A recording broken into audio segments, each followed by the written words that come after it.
रिकाम्या वेळात माझ्या एक गोष्ट लक्षात आली की 7-8 दिवसापूर्वी माझं एक पार्सल रिसीव्ह झालं होतं आणि ते मी अनबॉक्सिंग पण केलं होतं, पण तुम्हा सगळ्यांसोबत काही शेअर केलं नव्हतं. तर पार्सलमध्ये ना एक ब्रश होता आणि 2 ब्लेंडर होते.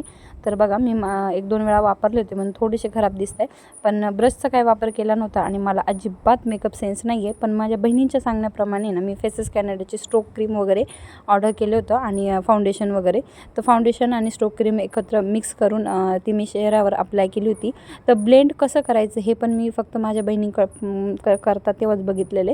तर त्यानंतर मग हे कॉम्पॅक्ट पावडर वगैरे लावून घेतली होती आणि त्याचे पण मला कॉम्पॅक्ट पावडर लावायचं पण एवढं काही कळत नाही. आणि बघा मला डार्क मेकअप अजिबात आवडत नाही. लग्न जरी असलं तरी मी एकदम थोडं सिम्पलच जाते, मला एवढं डार्क वगैरे आवडत नाही. तर त्याचप्रमाणे मी सिम्पलच केलं होतं. आणि बघा ब्लशिंगसाठी ना मी एक स्वतःच व्हिडिओमध्ये बघितलं होतं की ब्लशिंगसाठी तुम्ही लिपस्टिकचं पण अप्लाय करू शकता. तर मी लिपस्टिक थोडी लावून घेतली होती आणि ब्रशने बघा अप्लाय केलं. मला ब्लेंडपेक्षा ना हे ब्रश यूज करायला खूप आवडलं आणि मला ते ब्रश मी माझ्या एका सिस्टरकडं बघितलं होतं, त्यामुळे मी हा ब्रश मागवला.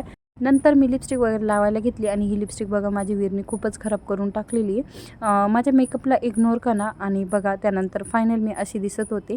तर यूज मला फक्त ब्लेंडर आणि ब्रशचा सांगायचा असेल, त्याची लिंक पाहिजे असेल तर कमेंट करा. Bye bye.